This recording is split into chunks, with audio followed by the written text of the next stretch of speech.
then we'll talk to the auditors, and then we might have morning tea before we start, if that suits everybody. Well, that's fine. Just before you start, this meeting will be recorded for placement on Council's website. All speakers must ensure their comments are relevant to the issue at hand and to refrain from making personal comments or criticisms or mentioning any private information. No other persons are permitted to record the meeting unless specifically authorised by Council to do so.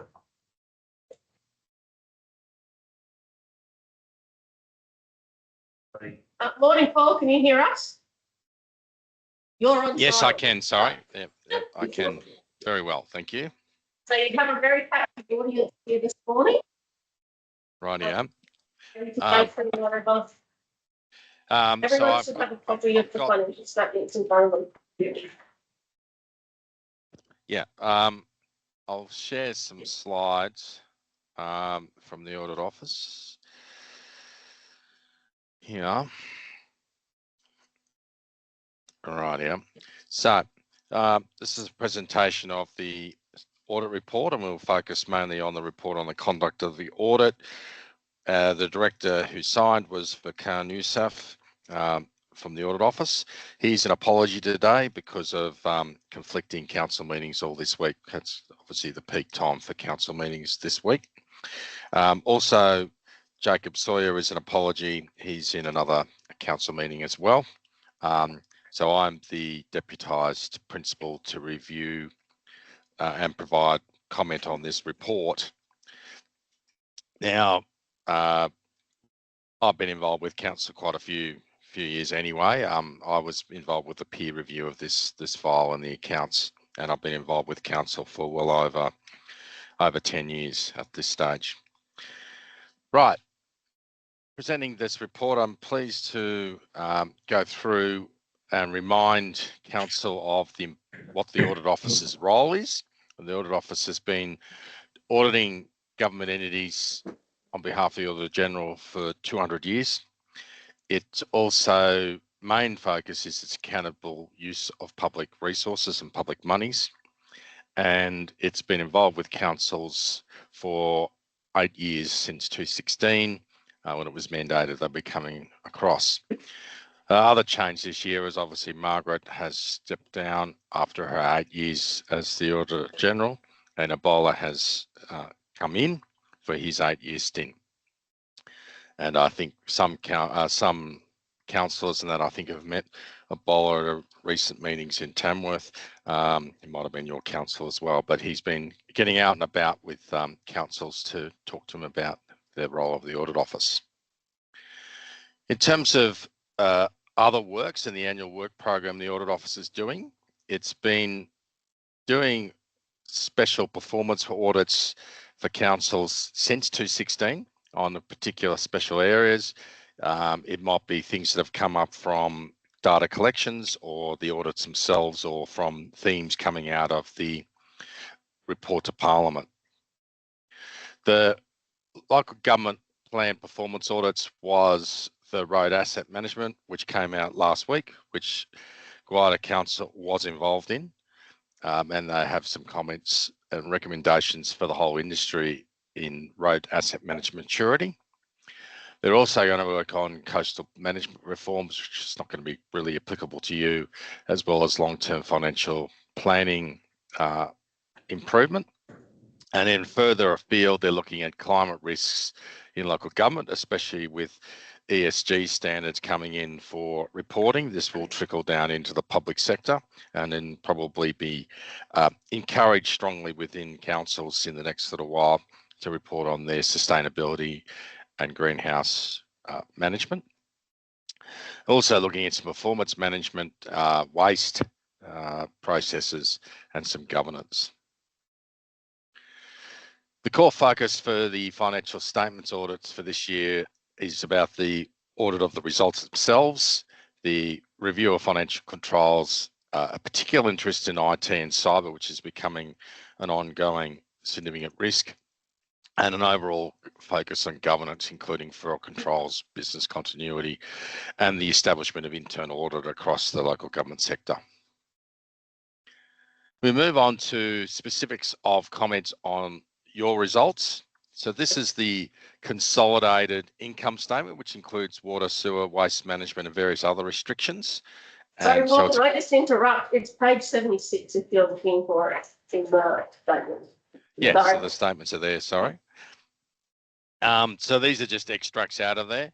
So rates and annual charges increased 5% due to rate pegging, as well as increased costs for sewer because of the sewer extension. Obviously, then increasing the cost to be charged on to residents for managing that app infrastructure. Grants and contributions fell 14%. A lot of that was due to completed works. So there was a large amount of flood works in the prior year that was fixed at that time. The financial assistance grant, the FAG, actually dropped back. It was 100% in advance. Now it's dropping back. I would assume it's dropping back from 85 to 50% next year. So it'll be going back in reverse. And there was some other grants for the Gwydir Learning Centre and emergency accommodation grants. Some of that was offset by some new grants for roads and other transport. When you look at the operating result, it's down 38%, and that's due to the grants coming down in particular, but it's still in surplus, so that includes depreciation of 10.5 million in that, which is like a longer term non-cash expense. When you take the capital grants out, the council continues to have deficits. This is one area we do look to focus on in terms of sustainability, because the actual capital grant income is shown in your results for 24, but the reverse expenditure of that is sitting in the balance sheet in infrastructure. That will flow through into depreciation in the future. So it's more about a sustainability measure. And a lot of councils, especially rural councils with quite large infrastructure networks, struggle to get a surplus in that space before capital grants. In terms of the cash position, this is again consolidated across water and sewer. When you strip those out, you had unallocated or unrestricted cash of $2 million, which has built on the $500,000 the year before. So you're rebuilding those, and your internal restriction allocations have also been rebuilt in that time as well, and for another $3 million going in there. So some overall reasonable results there. In terms of performance ratios, they're also included and recommended by the OLG. We note the operating performance ratio has improved significantly since 2022. Council is basically impacted by grants and other sources of revenue, and that has changed over time depending on what's happening, but a lot of rural councils do struggle to again make an operating performance ratio surplus. In terms of rates and annual charges, that's trended up slightly, probably due to cost of living pressures across the whole state. We are seeing a general trend of increases in rates outstanding over the period of time. It is, however, below the benchmark. In terms of other ratios, you still have a fairly good unrestricted current ratio. Your debt service ratio has improved, so ability to borrow as needed. Your cash cover has also improved, and your own source revenue has also improved. So some of those trends are positive to council. In terms of the infrastructure, which is another part of the balance sheet, there was asset renewals of 1.5 million, and that was due to being spent on some core roads, Bore Road, County Boundary Road and Werns Road. And there was also $8.4 million of new infrastructure, including the sewer extension.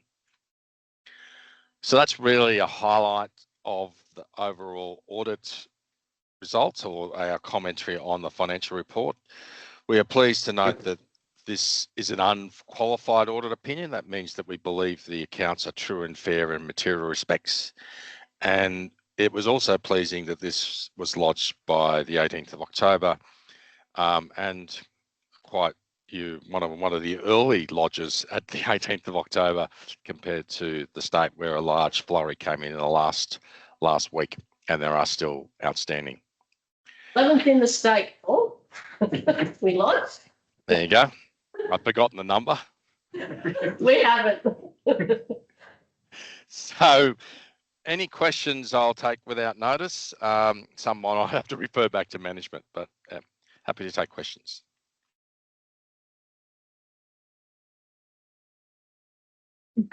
Speak now, forever hold your peace. Just got a question, these ratios, like the 60% for own source operating, now, is that more of a council question or to the auditor? Like that seems very high. Yeah, we don't actually have a call on how the own source revenue ratios are set. That was the OLG and their wisdom back, well, it was 2015, 2014. You could argue there was a political agenda there because they were forcing councils to merge way back in those dim, dark, nasty pasts of 12 to 14, etc., and they've given up. But these ratios seem to be still here. Interesting, there's a number of professors and stuff that say that these ratios, well, what are they? Are they true sustainability ratios and everything like that? But yep, you're stuck with it. It's one of those challenging things that all regional councils would suffer. They don't have the ability to charge millions of dollars in parking fees like Sydney City Council, etc. And it's one of those ongoing challenges.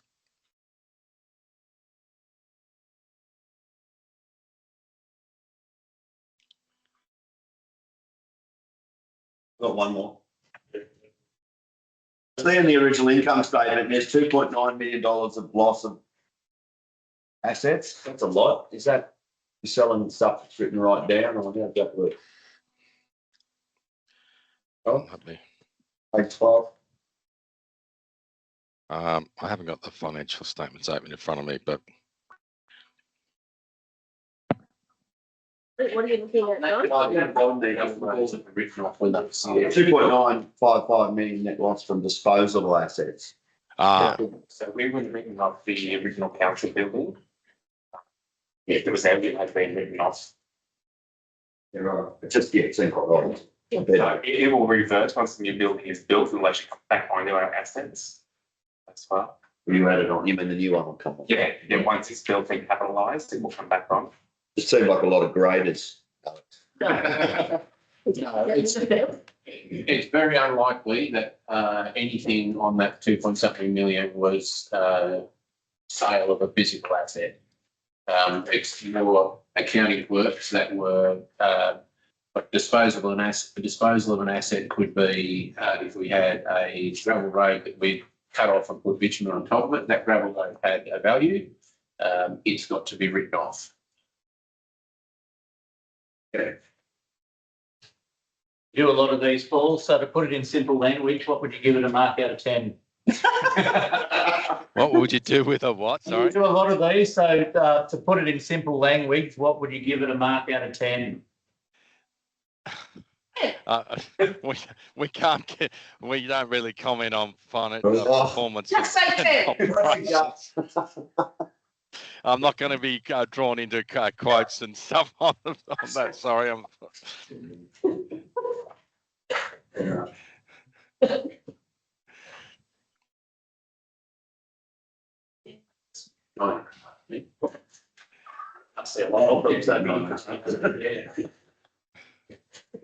Paul, I've got a question. You can't see me, but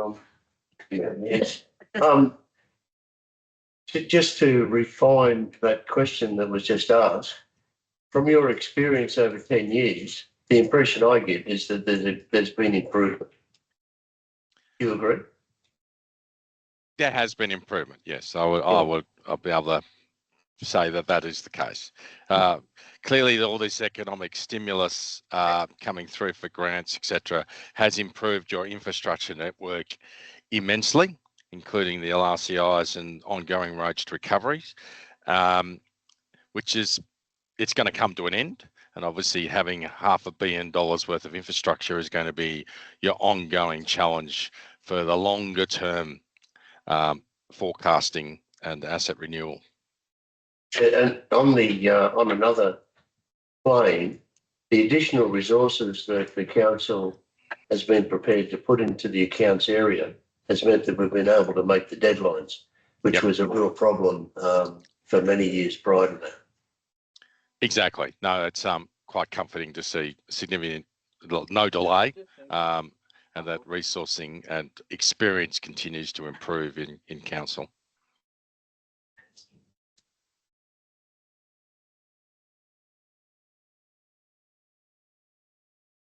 Everyone's happy? Awesome. Thank you for your time and speaking with us this morning and bringing us all up to date.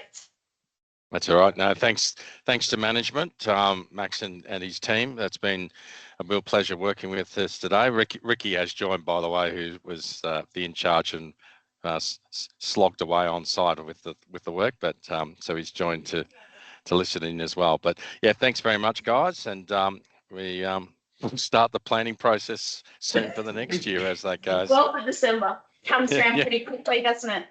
Yeah. Yeah. Thank you. Thank you very much. Have Thank a you. nice Christmas. Yeah, Thanks, you too. everyone. Bye. You don't have to pass a resolution on this, but I'll send a letter of thanks for the presentation. I'd like to just say congratulations to Helen and Graham and the team, especially when you hear that we're one of the ones that got it in before time or on time. And they made a good point there. And yeah, thank you for all your hard work, because I know you put in long hours. Appreciate it. Morning, Tim. Yeah, be happy to have morning tea before we start the meeting. We'll now start. So welcome everyone. Do we have any apologies? I think everybody's here, so there's no apologies. We need confirmation of the minutes from the ordinary meeting held on the 17th of October 2024. Be taken as read and confirmed. Mover was Rachel, seconder was Nick. Thank you. We've already had the presentation. You need to move the recommendation Oh, sorry. Move the recommendation of the minutes. of the minute. Yeah, I've moved it. Sorry, You don't move it. I've moved it and seconded it and I've moved it. Those in favour say aye. Thank you. Sorry. I'd like to call for declarations of interest received and conflicts of interest. Is there any on board? We'll move on to 6.1, which is about the Willoughby exchange. As you all know, our sister city is Willoughby in Sydney, and those that came to Tamworth had the privilege of meeting Mayor Tanya and her councillors, and they took us out to a lovely dinner, which we're all very thankful for, and it was a nice evening at the Tower House. I'd like to thank them. I just wanted to, I asked Max prior to this if we could put in a bit about how this started and how important it is, so you can see that this is a good idea to continue. There's been lots and lots of positive things come out of the exchange. Just going back to when we were in the drought, Willoughby actually bought Gwydir Shire the water truck to deliver potable water, and that came in very, very handy in the drought, and it was used how much? Considerably, wasn't it? Millions of litres. $1,000 worth of water. Haulage. Yeah, and so that wouldn't have been able to happen if we didn't have Willoughby.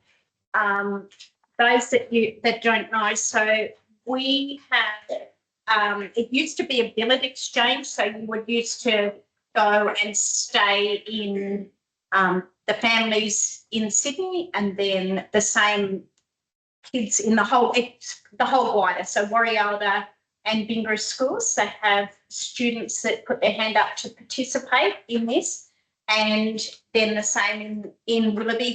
The students come up, they meet, and it used to be billeting at houses, but now it happens here at the TLC over in the bunk room, and there's a heap of activities put on. So they do a farm, they go horse riding when they come here. They do a farm tour. They have a bonfire night. Ben and Tori look after them all. They bus them to different places, and they go to our Orange Festival. And then they go away, and then our students go down, and counsellors that want to go as well, to Willoughby for their spring fair, and they stay at the youth centre down there. Our students stay with the same Willoughby students that they've met at the youth centre down there, and we go down as well, those that want to, and see what it's like down there for their spring festival. I had a teacher from Warialda approach me a few weeks ago saying how important it was, and this year's was exceptional. She said it has actually brought the Warialda students and the Bingra students together, and she was actually going to come down. I saw her say on a Thursday, and she was coming down on the Friday to pick up the Bingra students, and they're going back to Warialda, and they were FaceTiming the Willoughby students that they had met, had sent a big parcel up with gifts, and they were going to FaceTime and open them over FaceTime and meet up again. And that's formed a big friendship with not only the Bingra and Warialda students mixing, but also this group of kids that came up from Warialda. So I think that's important, and this year's been exceptional, apparently, according to this teacher in Warialda. But one thing that you will probably find quite funny is she was telling me that the Willoughby students were really, really worried because they had such a good time when they came to Gwydir. They'd been horse riding, they'd been out to North Star looking at cropping, and they'd had bonfires, and they'd been to the Orange Festival, and they were terribly worried that they would not be able to reciprocate our students going down there, and it was going to be very boring for them because they only got to go to a football game and a bridge climb and to look at the shops. So that's the way the Willoughby students saw it. They thought it was really good, and you can read, there's a letter in here that's written, you can read that. So I thought that was worth mentioning because it is a friendship. It's good for the whole community. The councillors are really excited to come up for our Orange Festival and to have a look around. They go to Cranky Rock, as I said, out looking at cropping out at North Star, which could be a job for you. That's the only reason I put it in there, because I just want you to see how important it is to continue. Yeah. And they're keen to do not only a student exchange, a staff exchange, which Helen might elaborate a bit more on. So it's just trying to organise with them for the likes of our rates clerks, our town planners, rangers. Potentially it'll be more beneficial for Willoughby to have their engineers come up here to do stuff. So just trying to work it that we can have an exchange where we have staff go down for a week, spend time with a much bigger organisation to do things, especially in planning, that we don't do a lot of development, and then reciprocate and kind of build on that relationship to benefit both councils. And the general manager's all for that as well. So just got to keep talking and work out how we're going to manage it. And it hasn't happened before with the staff. This is a new thing that we've spoken about. Both will learn lots. Yeah, I think it'll be beneficial for both. So it's exciting and just strengthen that friendship and relationship people.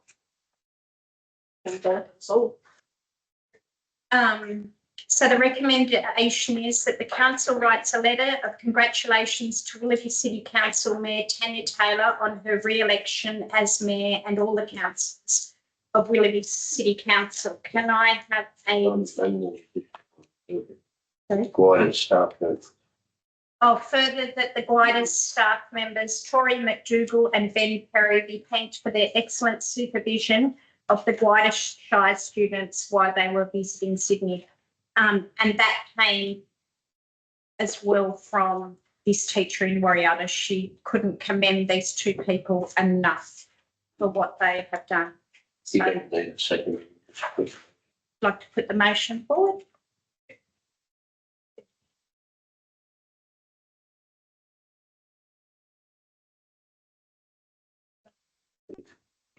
Oh, sorry. Can I put the motion forward and those that say agree? Aye. Sorry. Okay, 7.1, adoption of committee's recommendation, page 18.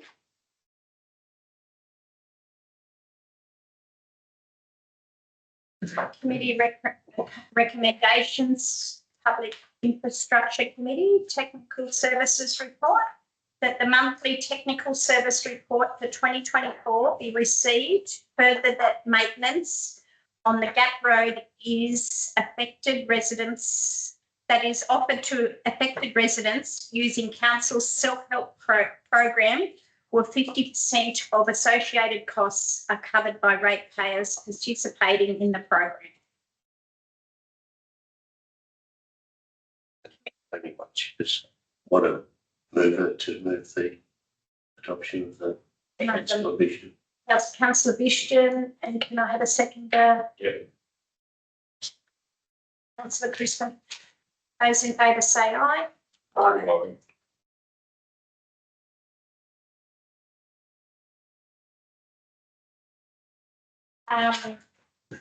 Now 7.2, which is on page 20, which is the council meeting process, which we went through at the induction days. Any questions on that while?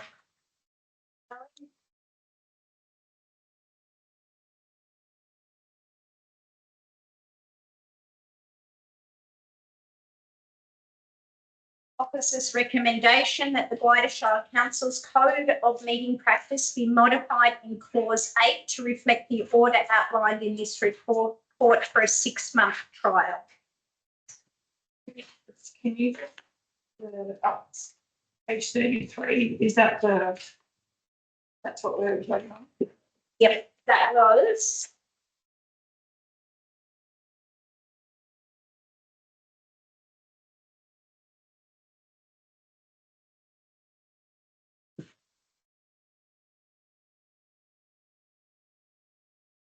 So to begin with, We're going to just have the one council meeting a month. but to begin next month or Let's start.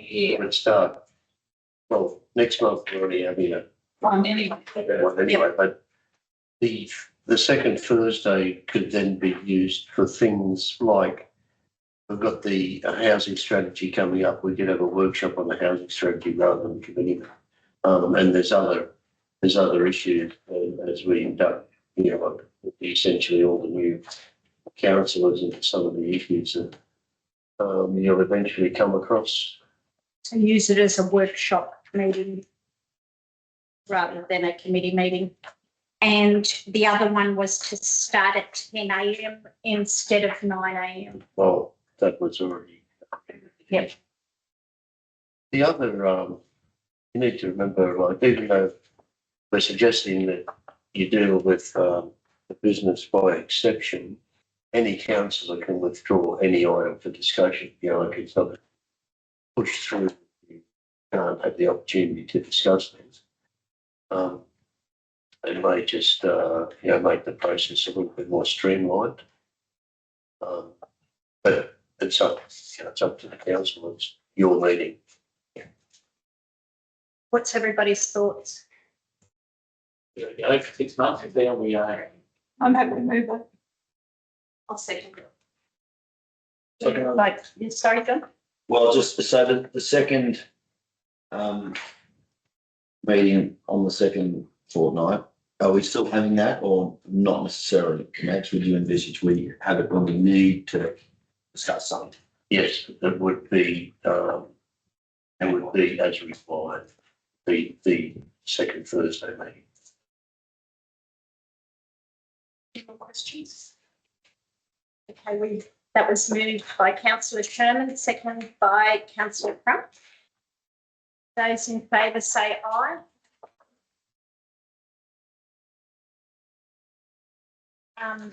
Next item on the agenda is 7.3, page 48, and that's the proposed borrowing.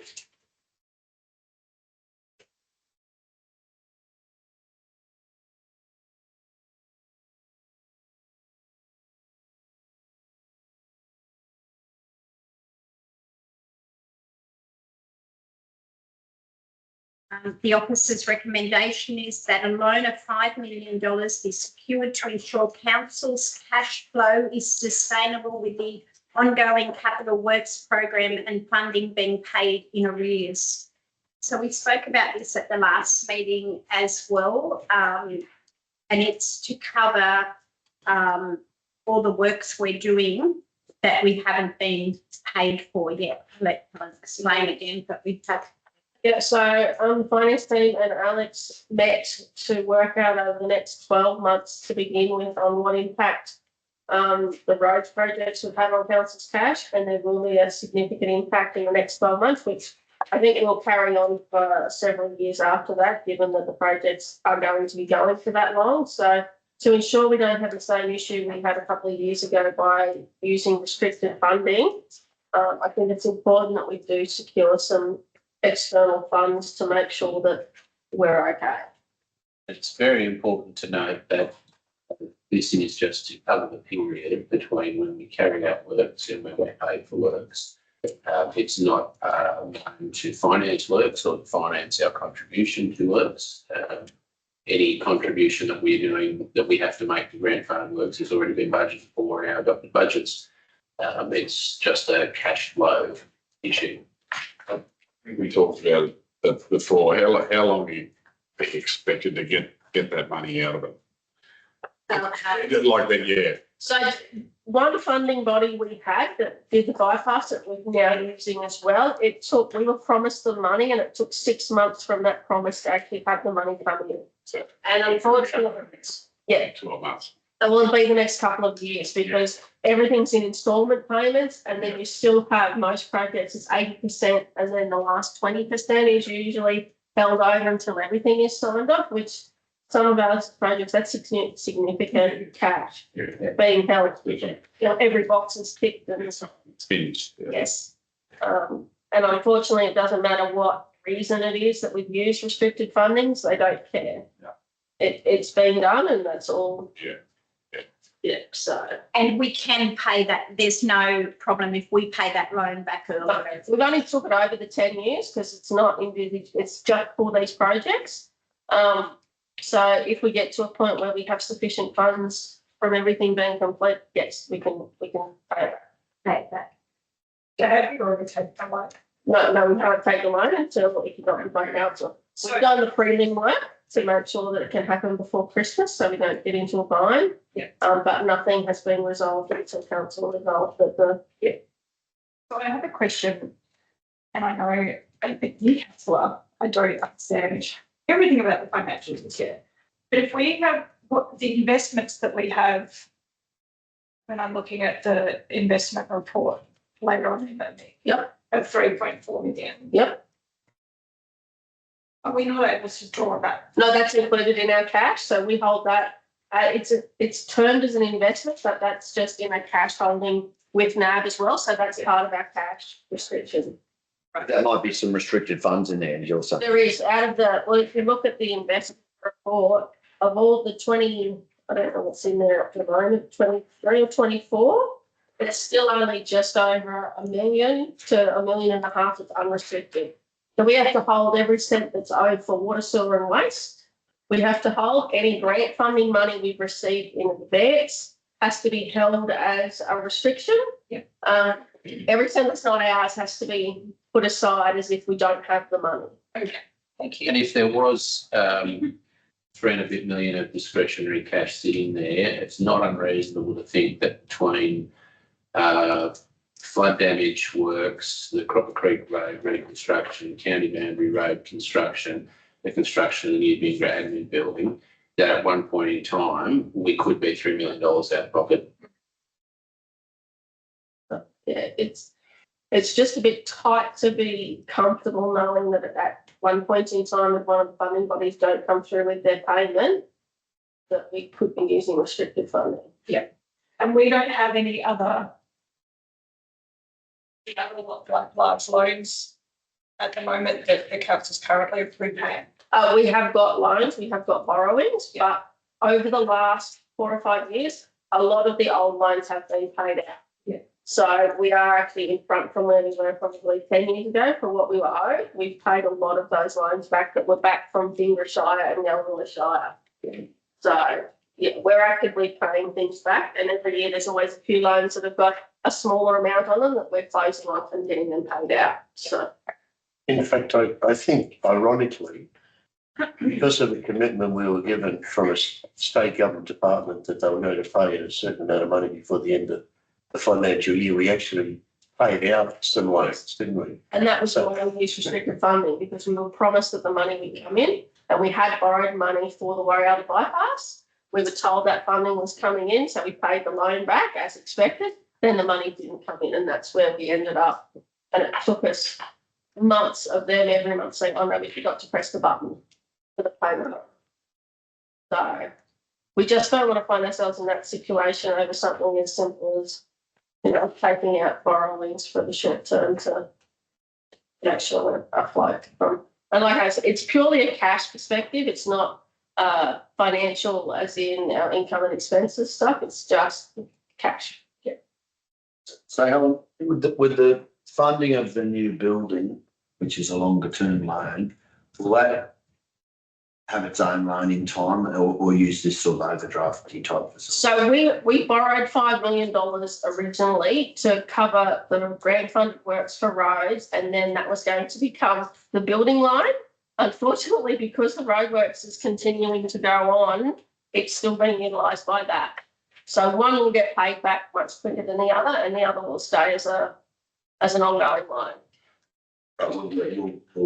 It will help fund the new building. Yes.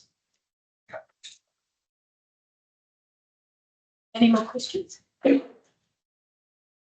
can I have a mover and a seconder, please? Moved by councillor Dixon, second by councillor Coleman. Those in favour say aye.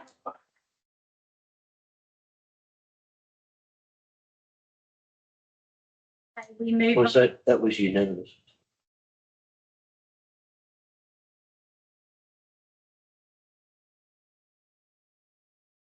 Move on to road 7.4 on page 49, road asset management, and the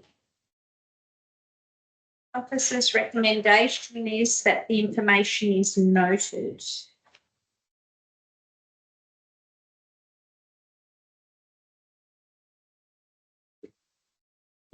On page 49.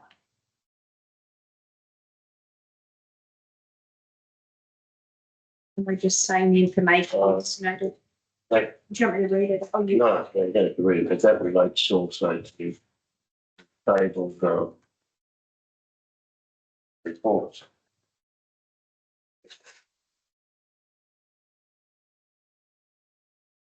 So we're only moving that the information is noted at this stage. Moved by councillor Dixon, seconded by councillor Wong. Those in favour say aye. Sorry. Had a response, Max, from your letter? No. No. That's not yet, no. You expect, In fact, we had 2 meetings with the audit team, and we put our case quite strongly. In fact, the first time we put it, we must have up 70% now. Well, really big with up to the figures in the line. Right. Yeah, no, I think it was a very poorly run review. Yeah. And they didn't interview councillors. Like, I don't know, we've only got 2 continuing councillors.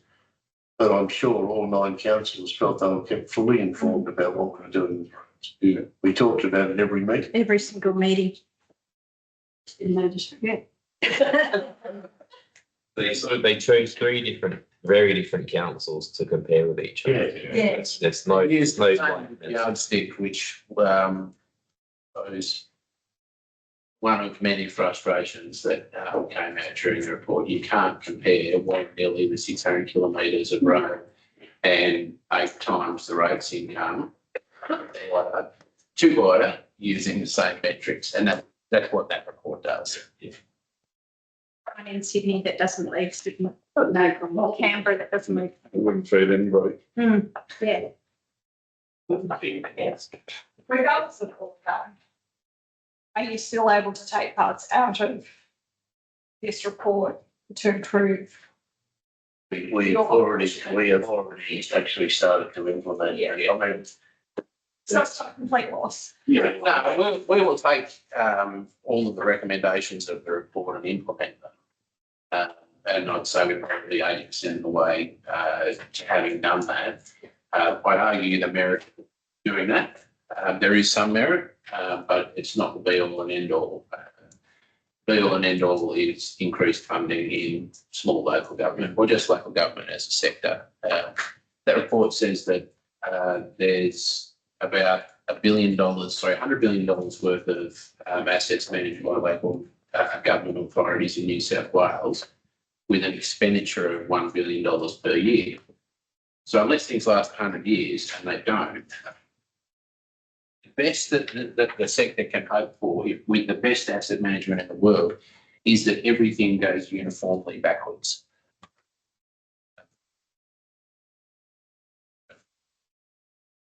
And no natural disaster. Things like the new GIS software would address some of the issues they raised with not having up-to-date information, that sort of stuff. I would say there was a fair degree of naivety demonstrated by the audit office with the access to that.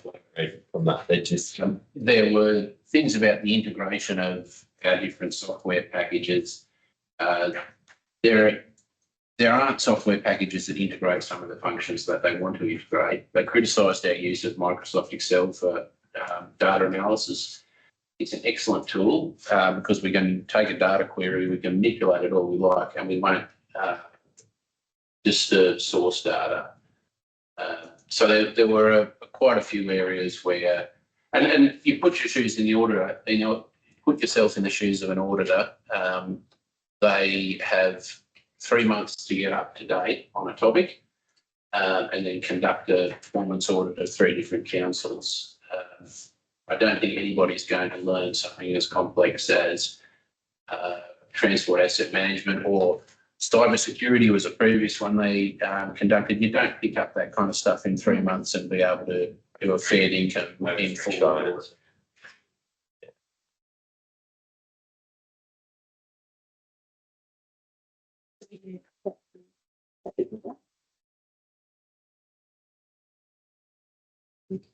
yes. Yep, that's all done. Okay, so 7.5, which is on page 52, which is a really, really big report. People, lots of reading. Our report. Officer's recommendation that the council declares that because of the interment of the ancestral remains of Cobarara Ball on the land, which council considers to be of Aboriginal historical and cultural significance, the land is an area of cultural significance for the purposes of Part 2 of Chapter 6 of the Local Government Act 1993. Further, that the council adopt the Gwydir Riverside Plan of Management attached as AT1 in accordance with Section 40 of the Local Government Act 1993 and in accordance with the Section 3.23, Section 6 of Crown Land Management Act 2016. Further, that the council authorises the general manager to make minor editorial modifications in the finalisation of the draft Gwydir Riverside Plan of Management if necessary. Further, that council forwards the adopted Gwydir Riverside Plan of Management to the New South Wales Department of Planning, Housing and Infrastructure, Crown Lands for information. Any questions? I just have one more question. Page 16. We've got the vision statement. Should there be a verb? Should there be a what, sorry? A B. The word B, should that be before finger? Dropping the high hold finger, hold the finger. Of the bingo. Or the bingo community. Or we'll take out, Should not be there. should, the should not be there. Right, that was your point. That would be a minor editorial. Yeah, fantastic. Not that I proofread everything, but it's good to be pointed out. However, I could proofread everything. That's your forte. It is my forte. I've got a little bit of experience. We're all nervous now. No, it's old, so it's. And it was a really, really big report, Yeah, like kudos to the people who put that together. Yeah, it's a good- very comprehensive, and we need, somebody asked, do we need things in full detail, but we do because we need to know every bit, so we can't say we weren't told this. This was undertaken by Craig Barnes, he's a consultant, and the work that's been done by Craig is paid for by a grant from the Office of Development Plans of Benefit. Now that the ancestral remains, that's from the King of Bingriff, he was known as. I'm not sure where he's buried, I think that's somewhat secret. They had a big So thing. it was a big ceremony. Yeah, they had a big ceremony. What was that? That was, yeah, Years ago. Yeah. they had, I just remember when they had that big thing. All went. Yeah. Yeah, he was returned to England. Yeah. Um, Okay. Can I have a mover and a seconder, please? Councillor Sherman and Councillor Crump. Could you read that again? What's the? Do you want me to read the whole thing? I swear it wasn't the phone with the. 54. Sorry. Oh. Thanks, Nick. I read that. You want me to read it again or you have? That's good. Okay, sorry, we've had a mover of Councillor Sherman and a second. Councillor. Councillor Crump. Those in favour say aye.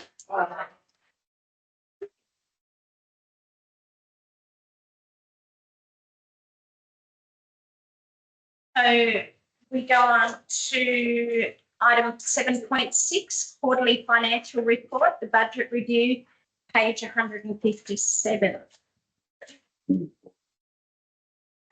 And the office, just, Helen, do you want to talk about this? Yeah. So this, you'll see this come through in November, in February, and again in May. So we do the quarterly review every year. The first quarterly review doesn't generally have a lot of massive changes because we're so early on into all our projects that everything still looks pretty good. By December, most people are having to make other changes because these budgets originally get prepared in kind of February, March. We have all the managers' input to all the areas for what they think will happen in the next financial year, which is a long time before any of the works are getting done. So I can take any questions that you have. So you have at the beginning, you've got my signing off as the RAI to say that they are true, fair, and that we are sustainable. You'll see the changes that have been made for the first quarter have actually improved our projected end of year result by $300,000. So that's always a good sign when you do the review, that we do always try to make sure that it's an improvement, and it doesn't have a negative impact on what our end of year result will be. That's not for a billion. 300,000. So if you look from the original budget column, we were looking at a net operating result of 14.6. No, It's come down to 14.3.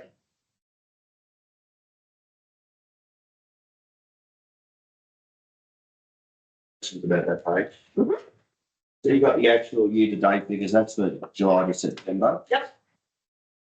Notice you've got all the rate revenue in there, you pocket all up front, do you? Yeah, so when we raise, because of the software system that we use, we for all accounting, so when those invoices are raised, we recognise the income then, not when the actual money's received. So you have bad debts later if you have. That's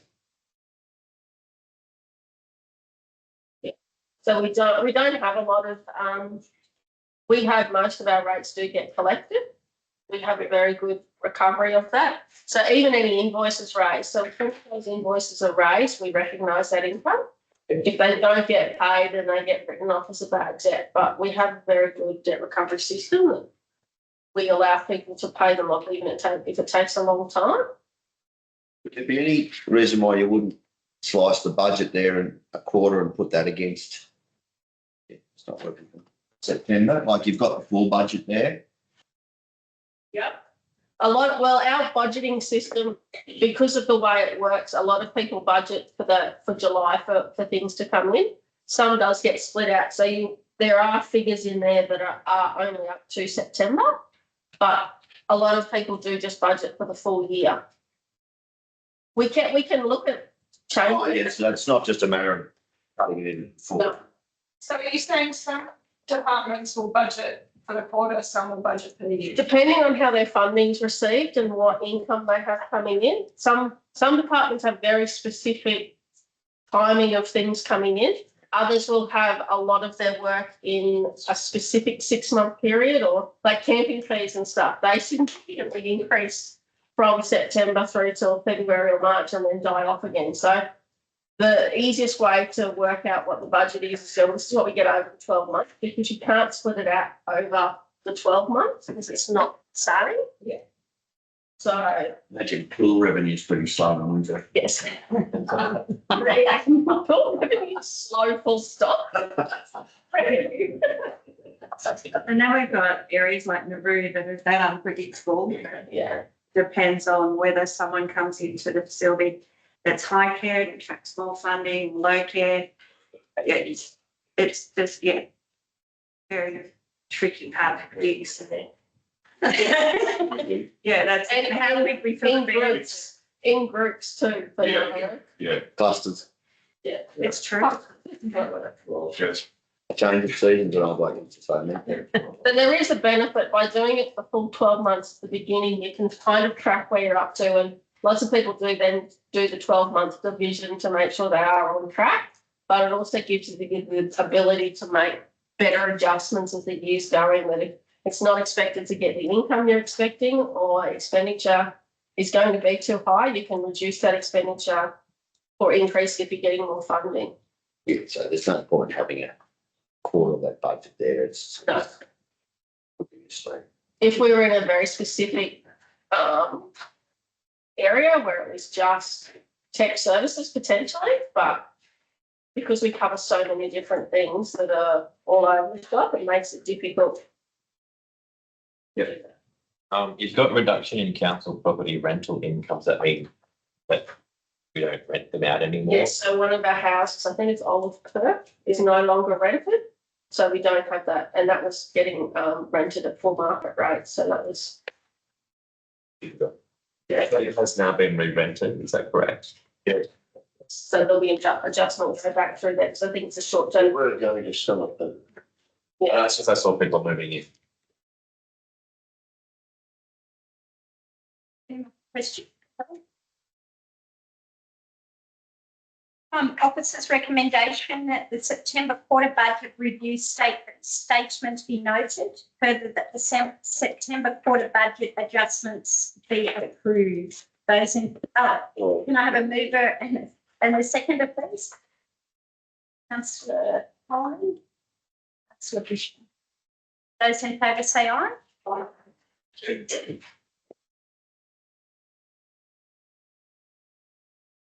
Moving on to 7.7, which is on page 168. That's the review of the current staff delegations.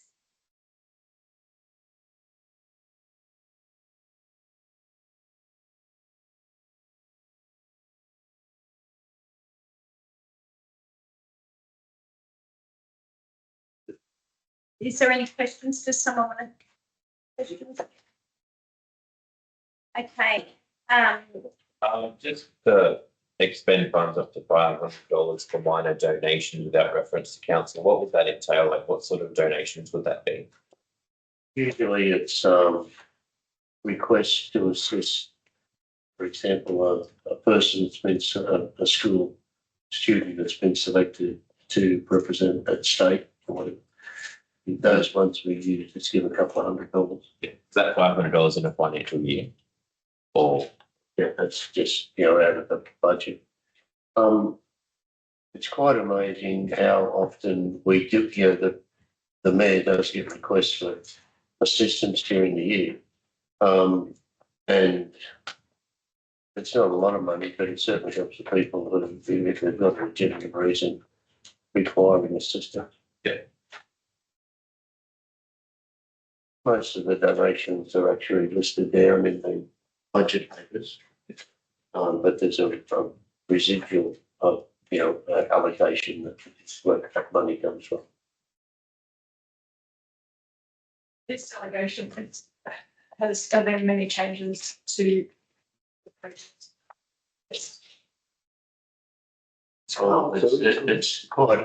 It's a moving document. You're talking that is the delegation guide from the start. And I take the view that delegation should be pushed down consistently, the ability of the person to exercise delegation within the organisation. So you're making the decision at the lowest level you can and still be consistent with having control over what's happening in the budget.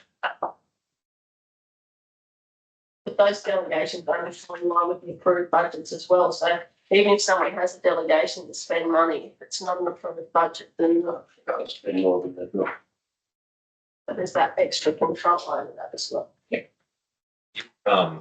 The officers section in that table's empty. What does that mean? Like, does that mean you haven't got anybody delegated to that role, or you just? Yeah, well, not. There's a delegation list, and if there hasn't been any delegations issued, that's typically blank. Couldn't be anyone except delegation other than that.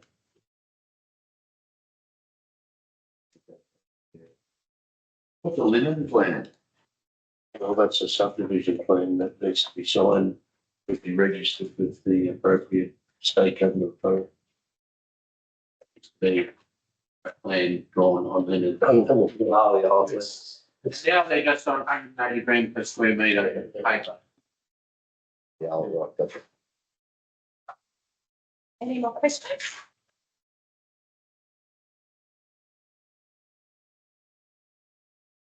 So officer's recommendation that the current delegations to the general manager, mayor and deputy mayor are confirmed. Can I have a mover and a seconder? Councillor Collins and Councillor Christian.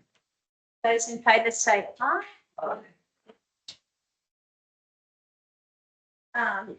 We move on to 7.8, which is page 217, and that's the draft management plan of All Nations Hill, Canberra.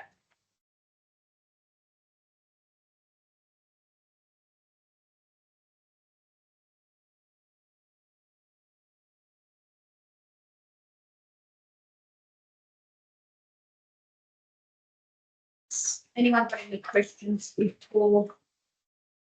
That again is another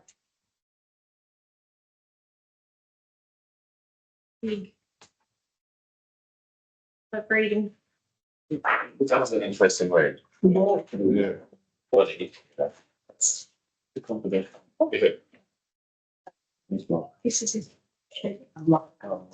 This is it. It's can't read the emails, but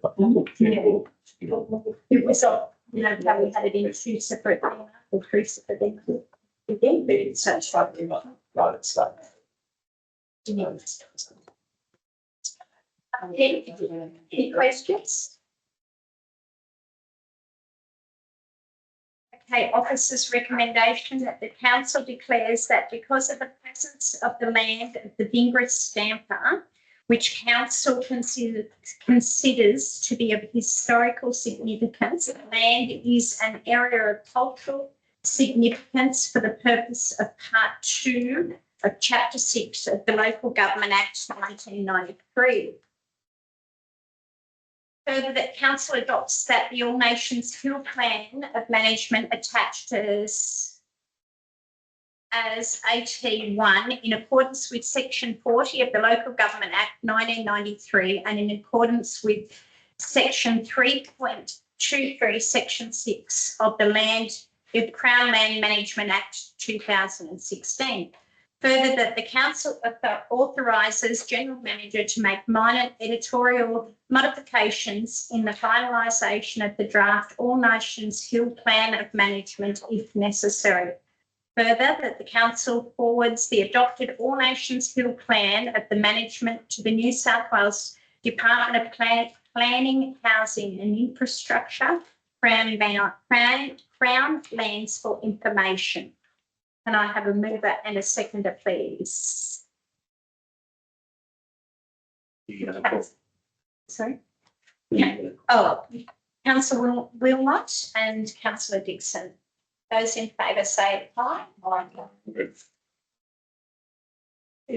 Riveting. So will we have more of these on the way? Yes. Maybe more? I think we've got something like 216 reserved. I don't know if they'll all need a plan of it. I mean, one of the interesting things is that eventually all the federal native title claims will be resolved over the shop. We've got a claim over the shop. And you've got state claims as well, which will be discussed confidential. But eventually those claims will be resolved. And then there will be compensation which will need to be paid. Under that Crown Lands Management Act 2016, the state government in their wisdom decided that local government should pay that compensation. So it's going to be very interesting times when that happens. If you take, for example, at Gwydir, we built a new change room complex. And because the footprint wouldn't fit exactly on the old building that we knocked down, that will become subject to compensation because the additional area of the building. I tell you what, when they're the sorts of issues that are going to have to be resolved, you know, unfortunately, I won't be here to assist you. When that happens. So it's going to be quite an eye-opener, I think, for a lot of people.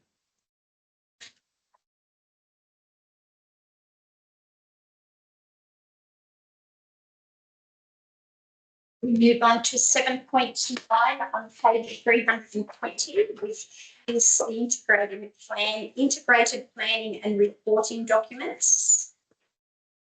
Any questions on these?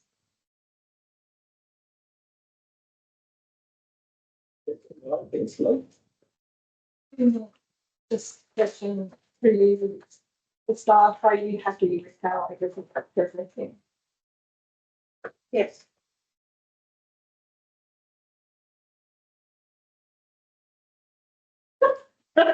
I'd be a fairly succinct answer, but yes. That's what I mean. It's better than no. You sound like lawyers.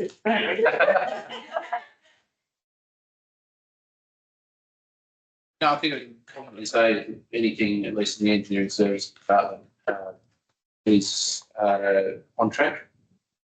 We have the CBD park in Moriara is the only looming deadline, but we have 7 months to complete that. We think that it's probably more like a 4-month build time. So, yes. Excellent.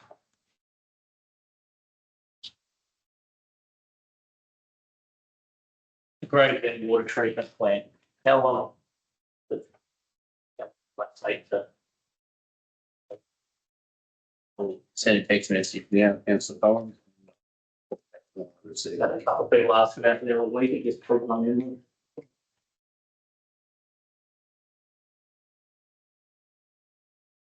That Alex, he always has an answer for us Might not be the right one, but. straight away.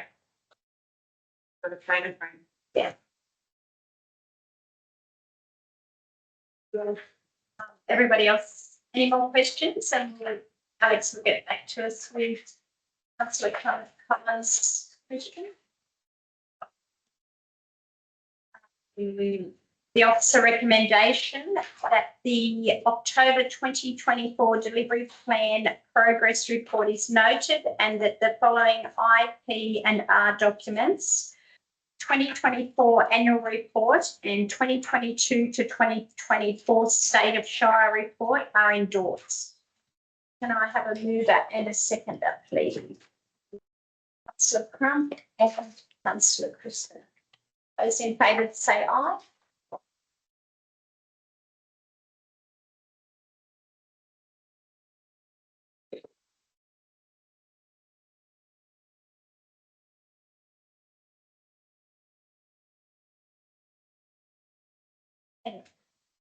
Um,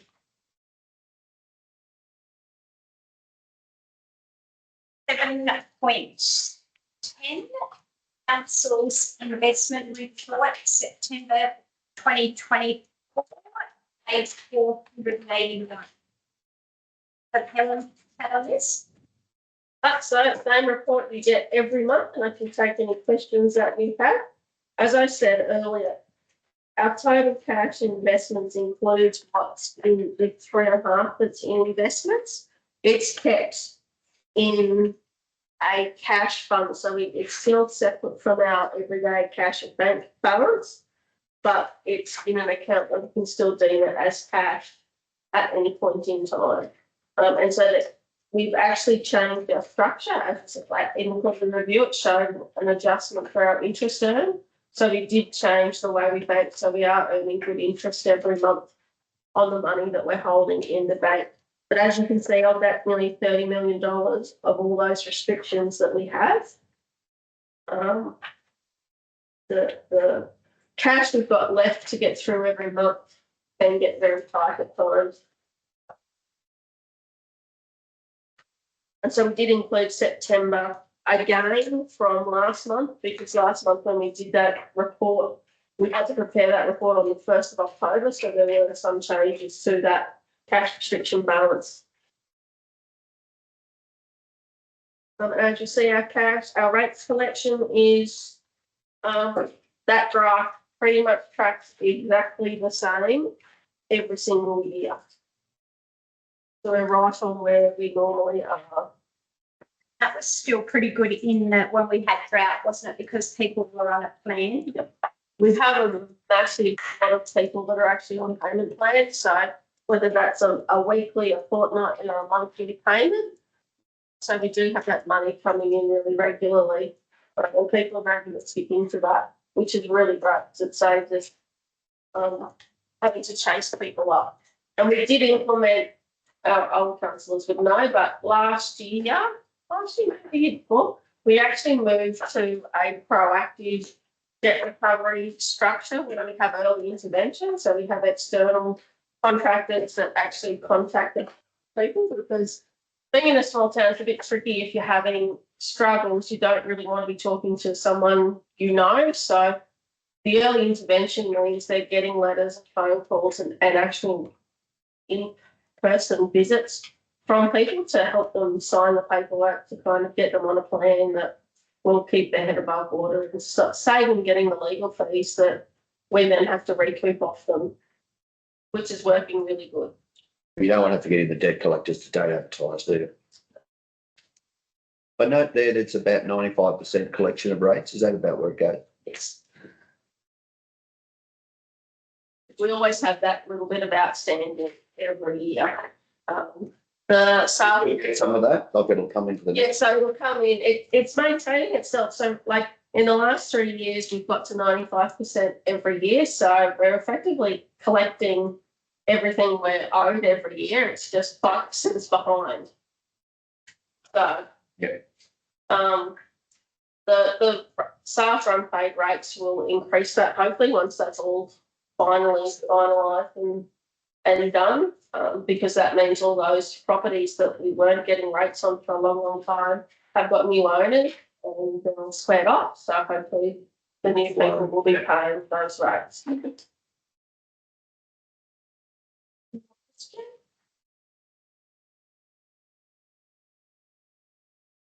Officer's recommendation that the September and October monthly investment and rates collection reports be received. Councillor Clifton and seconder Councillor Crump. Those in favour say aye. Thank you.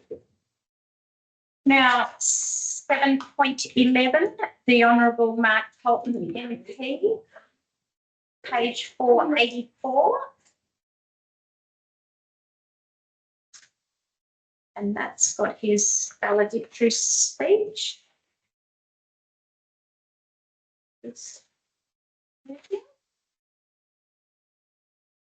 The officer's recommendation that the Gwydir Shire Council can convey its sincere thanks to both the Honourable Mark Colton MP and his wife Robin for their wonderful service to the residents of the Federal Parks Electorate over the past 17 years. Wishing them both well in their retirement. I have a mover. Councillor Collins and Councillor Sherman. Those in favour say aye. Aye.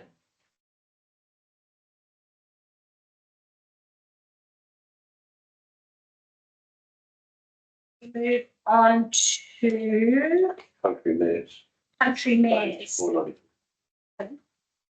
Page 4. Yeah, 494 is Country's Mayors Association's AGM that Max and I both went to in Sydney.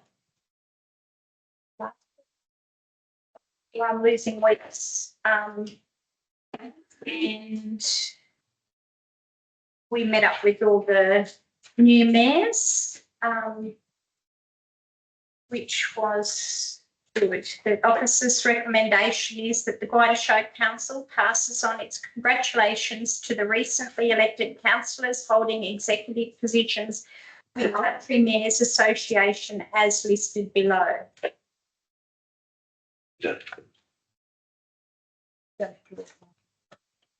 As listed below. Those in favour say aye. Oh, sorry. Can I have a mover and a seconder, please? Councillor Wilmont and Councillor Crispin. Those in favour say aye. Sorry. Now, do we have any councillors' reports? Anything councillors would like to? Councillor Crispin? Yep, I have one just recently. Yesterday found out that a previous recipient of our wider the education fund scholarship has just recently completed her university studies. Will graduate soon. It's Chelsea Stevenson, so she's now finished her course. She's done really, really well. I don't know though if everyone knows Chelsea Stevenson, but she's done amazing, and she was a recipient, as Scott said, of country education, and she's always stepped up and given us a hand. Scott will speak about her the same way. She's done amazing, hasn't she? She's done involved for herself. Worked really hard, asked asked for help when she had like, she came and asked me for help with her uni studies, the genetic stuff, because that was my field. So she put a lot of effort into finishing it. Now she's finished and she's very pleased with herself and out harvesting something. Yeah, What's her degree? It was science. yeah. And so she did an agricultural degree, but she also then was the recipient to the McGregor's grant, which is the extra one for country education. But she's been very, she's had a difficult time growing up, and she's just moved on and really excelled, worked wherever she could to support herself while she was going through uni. Yeah, and has always come back to us and said, thank you, this is what I'm doing with myself, which is pleasing when you're giving out funds. Yeah, I'm really, really, really, really proud of her. Once it's official and she has finished, do we send her a letter or something as a congratulations? Yeah, that'd be nice. She's done exceptionally well. And we have a few that, some we don't hear from, but we have a few that really thank us, go on. And we've just done, we had 7, talking about country education, we've had 17 applicants this time, and we've just finished interviews. So we're just finalising all that for next year, and someone that will be the recipient for the McGregor's grant again, which we have some. Adrian, have you got anything? Nothing. Much. No, I'd just like to, I've had a lady from down in Gwydir Terrace there. She rang up about a blocked drain, and she said I couldn't believe it. The staff arrived half an hour after I rang and fixed it. So she said, very good. Excellent. Councillor General. Councillor Collins. Got a few here that people have given me. If you've got a minute to list for some of them, they're quite easy ones, hopefully. The Historical Society, I went to their first, went to a committee meeting with them. They've requested if we can change the Historical Society sign on the main road to make it read museum. Picture there. What it is. Easy one. That's from the Gwydir Highway pointing Plunkett Street, yeah. down the Plunkett Street. So if we can change Historical Society to museum, I'd be happy with that. Yeah. A big one, which probably doesn't sound big to a lot of us, but it is to the older people of Boreal, is the news agency that's been taken over by new people, and they're not going to be selling train tickets, bus tickets anymore. So now you can only do it online, and that's going to be very difficult for a lot of old people in Boreal. So I probably had about 5 come to me last week, asking if the Shire office or the RMS office would be able to sell tickets to get on the bus. Post office to it. No, apparently nowhere else in town was only the news agency. So Yeah, because our news agency sells them. yeah, Yeah. Is there a reason why they're not taking it? They just don't want to. the new owners, and they just have a sign on the window saying we'll no longer be selling tickets for a country link or whatever it is. So they've asked me if we could consider doing it in the council building, taking that service on. This is a lot of elderly that catch. Heaps, yeah, Yeah. it's amazing how many get on it. It would have to be at the visitor information centre, not the council We'll office. investigate and let you know. Council. Did do it 40 odd years ago in L'Oreal, that when I worked for the other They one. did it here too, when it was being shot. Even 10 years ago, we were still doing it. I don't know when it transitioned to the music. Yeah, I'm not sure, but I mean, it's a one way we could help a lot of people quite easily if we're able to do it. They're certainly looking for it. Someone that lives on the border of our Tamworth Council and Gwydir Council, I've got some pictures of the road, but it's McIntyre Road. I can pass it around if you like. He sent me pictures, flat tires. He's had quite a few. And there was a ute there the other day that had to get onto a trailer to be called out to be put on a trailer to break it. On the whole, so I've got pictures that he sent me. They're quite significant. He said the Tamworth section's great, but our section's quite ordinary. You can have this if you like. Yeah, thank you. And his name at the bottom, his email address. So it's not, it's on the border of the Tamworth and us. Yeah, Luke's in and out of our show. He rang up and sent me those pictures the other day. We all would have got this. All our emails were on it. So all the councillors been from Dover Lodge in regards to the river at Warrior Alpha and the current state of it is choked up. It's not flowing anymore. Got a heap of pictures here in regards to the issues that it's got. For maintenance, they're quite ordinary. I don't know we've got a big season. When we have a big season, we have a lot of growth. Some of these are, but I go down there, so I wasn't aware how bad it had got. But the entire village is choked up completely at the moment. We don't have jurisdiction to work within the riparian zone, and I appreciate some of those issues are outside the riparian zone, and council can fix them. Carpool is currently talking with Department of Fisheries to see what activities they'll allow us to do within their area, and once we've got some clearer idea around that, we can carry out works. We have an excavator with a through head, a mulching head on it, and it might be, if fisheries come to party, quite an easy thing to drop it over the edge and drive up and down and remove some of the excess growth. But it is dicey and it sounds like a bit of a buck pass, but it's not an area where we're able to work without. They are very touchy. We're in the creek, yeah, maybe, I don't know, we're just in around the entrances, the footpaths and those things, but. Yeah, I mean, those things absolutely, yes. And getting near the end, the new sign we put up in front of the tourist centre.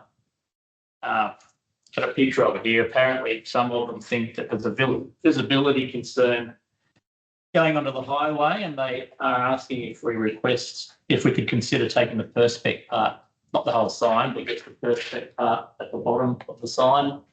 Apparently, when you come out of the driveway, it's quite hard to see for older people, cars coming the other way. And they've expressed concern that there will be an accident, but they would be happy if we considered taking the perspex part down. Got a picture here if you don't know what I'm talking about, so you can see what it is. Councillor Collins, would you be happy if we were to do there's a measurement called safe intersection sight distance under the Oz Roads guidelines? Would you be happy if we were investigated and ascertain whether that was actually achieved with that perspex in place? I'd be more than happy. I'd be happy to tell the person that it's safe. Stay there. It would have been approved. I was just going to say, when it was put up, wouldn't it have been approved for?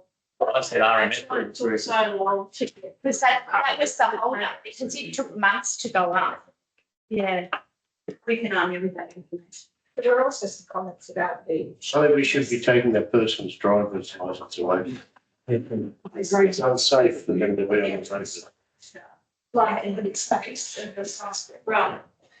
But because it's special, it's very sharp. Oh. I don't know. I just. That's a hard time. So usually just The last one, which is a little pet project of mine, is the pedestrian crossings and speed limit indicators in the CBD have just about worn out. Pedestrian crossing is very, I don't know if that's our responsibility or roads. They've faded away to nothing in some. Stephen Street and Hope Street. Where the 4 pedestrian crossings are. because people take that. Could we do our 3D one? I think, so we may have already started works on the contract to do that. I'll just quickly send a message and. It just, I mean, if those things are run down, it makes the whole street look run down. Touch of paint can make it look nice. How many times someone's like, I'm over there. Well, I mean, it's like a bit of pain on the roads around here, so. Councillor Crump, have you got anything? Just one which I have already come across Max's desk. Ingra Central School had their interview presentation at the Roxy just recently had issues with the internet. And the principal approached me about that. It's going to cost $17,000 to fix that, which we've rearranged the IT budget and moved some money so we'll be able to address that issue. They, like Scott could probably make further, or Councillor Crispin could make further comment, but I've got to say I was amazed that they turned up completely relying on the cloud without any backup. But anyone that's worked in the Roxy complex knows how intermittent the internet is, because it's actually not appropriately wired. It relies on Wi-Fi, but it's got to go through walls, and that's probably doing that. So the 17,000 will fix up that problem, and as I said, they're going to be doing it.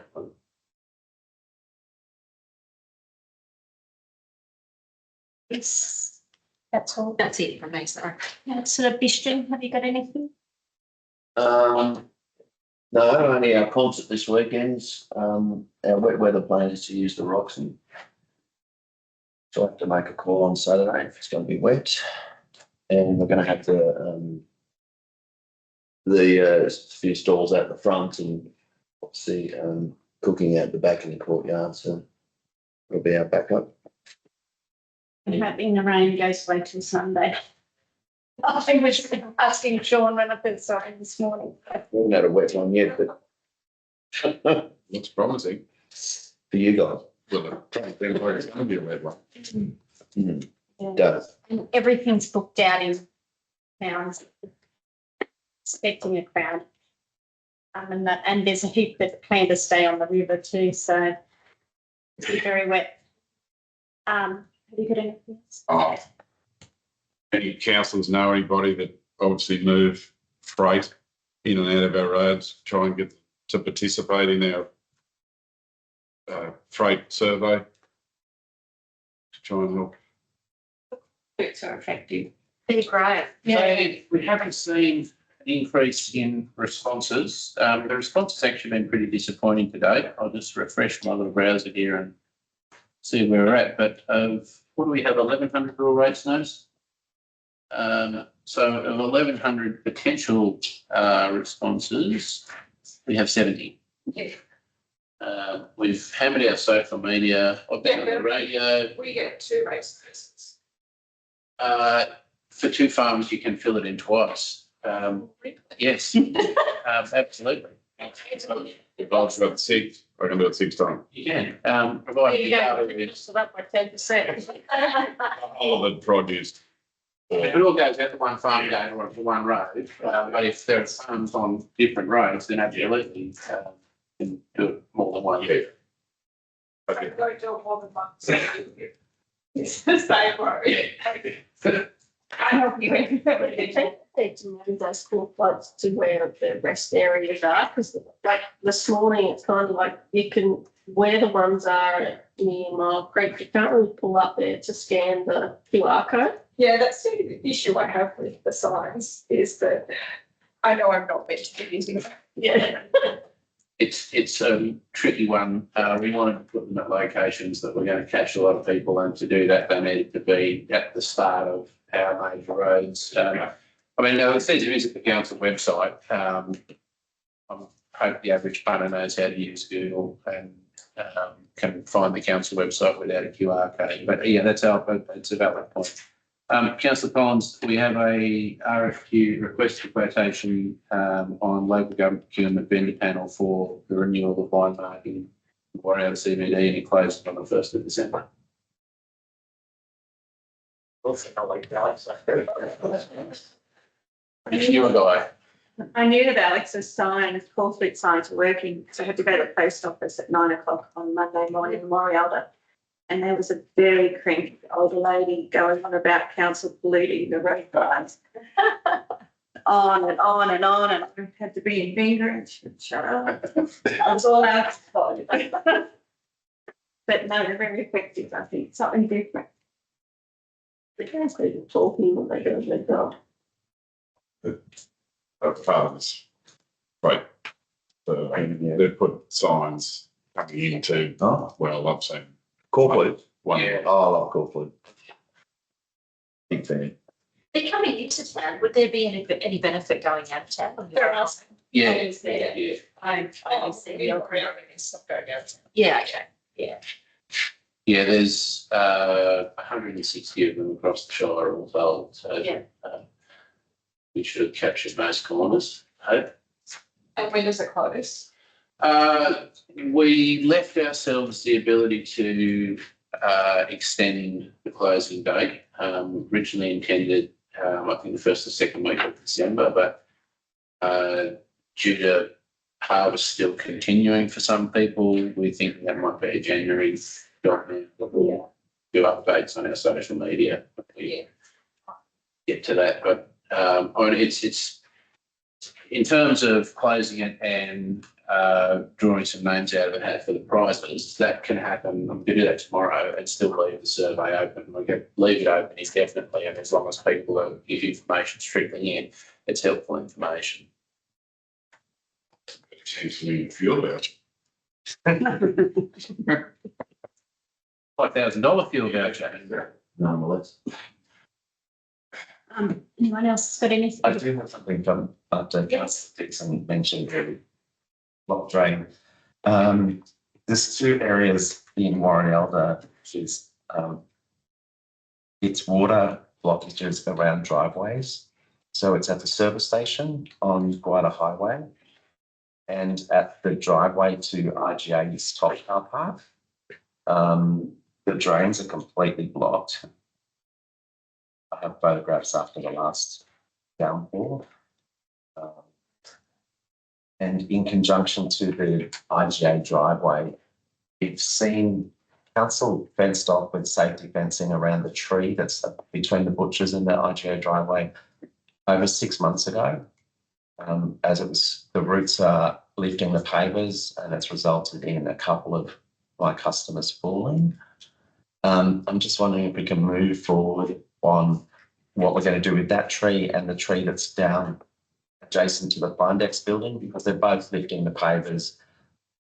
I think the simple solution is, without digging out a huge area around them, is to remove the trees. They are older, but they are not attractive trees. So if we can possibly look at that, because an orange safety fence around a tree for over 6 months is not a good look. And I'll show these photos to Alex. Yeah, I'm aware of both trees, and as well, because it's a deciduous tree. I agree with your sentiment. There's very little way to stop pavers lifting besides putting very large root guards, which would then restrict footpath to the point where people couldn't be using it. Was it saying about best time to plant a tree was 20 years ago, and so it kind of grates with me a little bit to have to consider removing a tree. But we do have a modest budget under round 3 of the Local Roads Community Infrastructure Grant to plant warrior street trees. So I'll investigate the cost with removing the root system and all, with perhaps a view of replanting something in the same place that isn't going to lift pavers, something that's more suitable for CBD use. There's a commitment we'll look taking the trees out and hopefully replace them with a more suitable tree.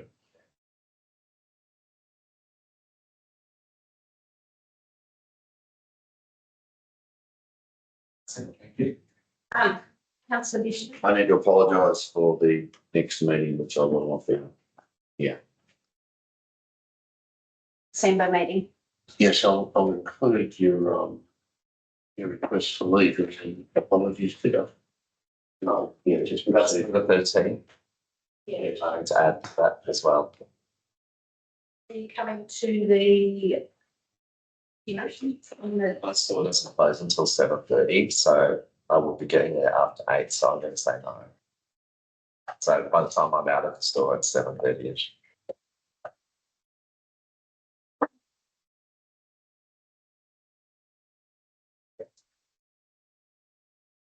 now I got to move that we go into confidential.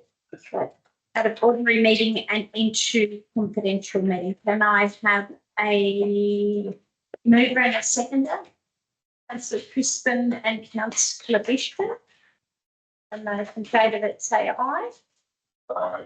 We're going to confidential. On the confidential session, the recommendation from Committee of the Whole to the Council is Council endorse the deed of agreement attached as AT2 with Maureen LALC and New South Wales ALC. Further, the Council delegate to the General Manager or his delegate the power to do anything further as necessary to give effect to the deed of agreement. Further, the Council proceed with the compulsory acquisition of the land described as Lot 701 DP 102 1114 and lots 628 727 833 shown on the diagram attached as AT1 for the purpose of creating a residential estate in accordance with sections 186 and 187 of the Local Government Act 1993 and in accordance with the Land Acquisition Just Terms Compensation Act 1991. Further, the Council make an application to the Minister and the Governor for approval to acquire the land described as Lot 701 DP 102 1114 and Lot 628 727 833 shown on the diagram attached as AT1 by compulsory process under section 1861 and 187 of the Local Government Act 1993 for the purpose of creating a residential estate in accordance with the requirements of the Land Acquisition Just Terms Compensation Act 1991. So a repeat. Further, the Council makes the said application to confer rights and interests, being the right to develop a residential estate in relation to the land acquired on Gwydir Shire Council in accordance with sections 26(1)(c)(3)(a) of the Native Title Act 1993. Further, the land is to be classified as operational land in accordance with section 31(2) of the Local Government Act 1993. For breath. Further, that for the purposes of section 30 of the Land Acquisition Just Terms Compensation Act 1991, the Council agrees to the land being acquired for compensation set at the market value of the land as agreed by the General Manager and the Department of Planning, Housing and Infrastructure, Crown Lands, or as set by the Valuer General. Further, the Council delegate to the General Manager or his delegate the power to do anything further if necessary to give effect to the compulsory acquisition, including obtaining any necessary approvals and publishing any necessary notices in the Gazette. Further, that authority be granted to the General Manager to affix the common seal of the Council to any documentation required to give effect to this resolution. Further, the Council notes that compensation may become payable to the Pomeroy people in accordance with section 24 MD of the Native Title Act 1993 for the compulsory acquisition of native title rights and interest in the event that the Federal Court of Australia determines that native title existed in the land prior to acquisition. Need it. Councillor Wilmot and Councillor Wilmot and Councillor Cullen. Those in favour say aye.